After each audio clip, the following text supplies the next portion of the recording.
Hello, this is Dr. Chris again from Phayao University.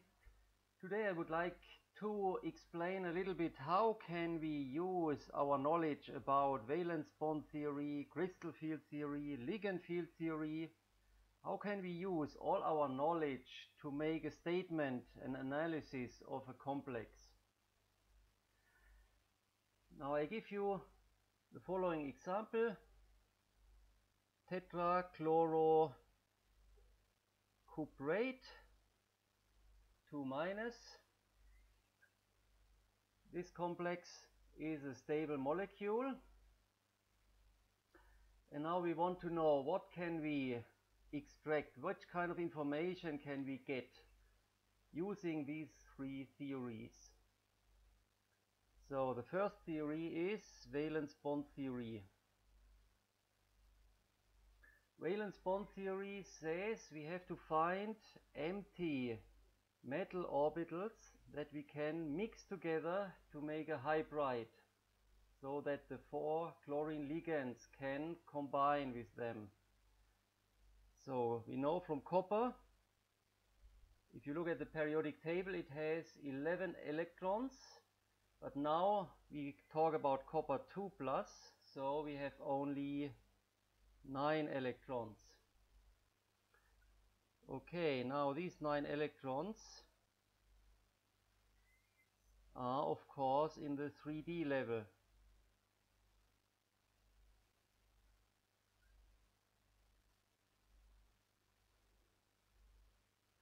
That means the 3D level is almost full with these electrons. Okay, now the only orbitals that are left empty are the 4s, 4p, and if you like, the 4d also. We have 4 ligands, so we need 4 empty orbitals that we can combine together, and this is very obvious. We combine these 4 together to form an sp3 hybrid. And if you remember organic chemistry, sp3 hybrid means exactly this is a tetrahedral molecule.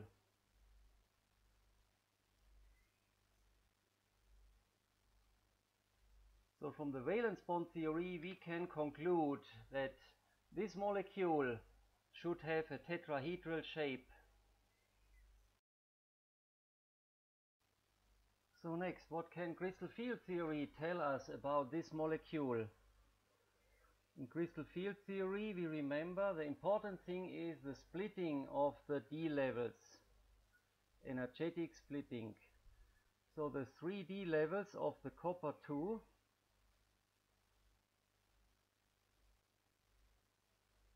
under the influence of 4 ligands will split into 3/2 orbitals. This is one case, tetrahedral. Or the other case is square planar. In the square planar case, we have one orbital is very high in energy, then we have 2 lower and 2 quite low here. So this is the square planar case, and this is the tetrahedral case. So when we fill the 9 electrons, then we can have this configuration, which is possible.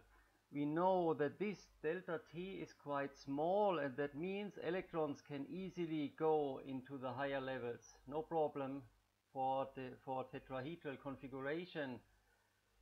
For the square planar, the situation is a little bit different. Here we have a big energy gap. That means these 8 electrons are quite comfortable in a low state, but 1 electron is in a high energy state. So from crystal field theory, it is not so easy to distinguish which configuration we will have. Actually, it could be both. But we know there is one single electron which is not paired. That should make us a little bit suspicious. Is the complex really stable with this single electron?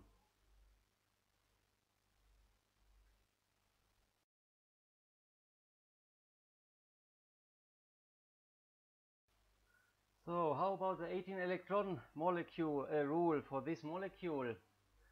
CuCl4 2-.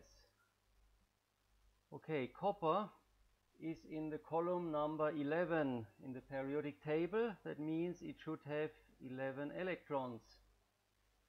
The Cl-, we remember minus charge ligand has 1 electron. We have 4. That means we get 4 electrons from Cl-. But don't forget the 2- charge.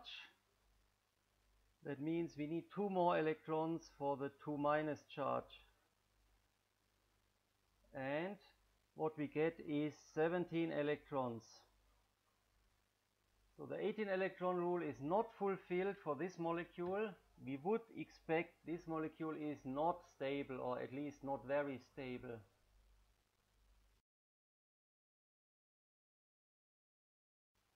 So finally we should consider the ligand field theory, or MO theory, for the interactions between the ligand and the metal.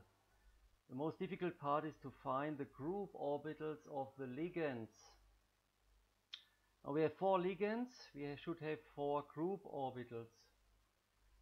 The most simple one in the tetrahedral case, or in every case actually, is all the ligands have the same phase. In this case we can put the s orbital of the metal in the middle, and the s orbital of the metal will have interaction with all 4 ligands. Okay, easy case.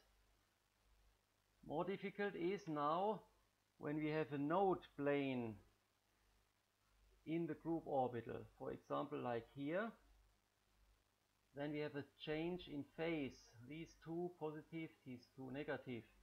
And I can do this 3 times in all 3 directions in the space.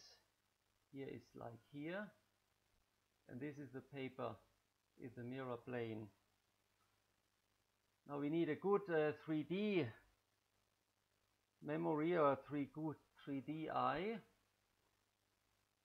But we can imagine that these 3 orbitals will fit together with the metal p orbital, like this. For example, metal p, here is metal s, metal p, metal pz, metal py. So these 3 orbitals of the ligands can overlap with the 3 p orbitals of the metal.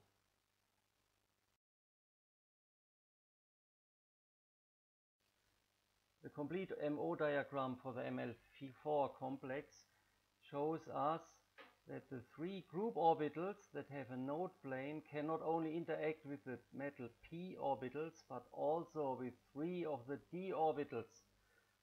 So we get anti-bonding and bonding triplet, and 2 d orbitals of the metal have no partner, so we get our 3/2 system that we already know from crystal field theory.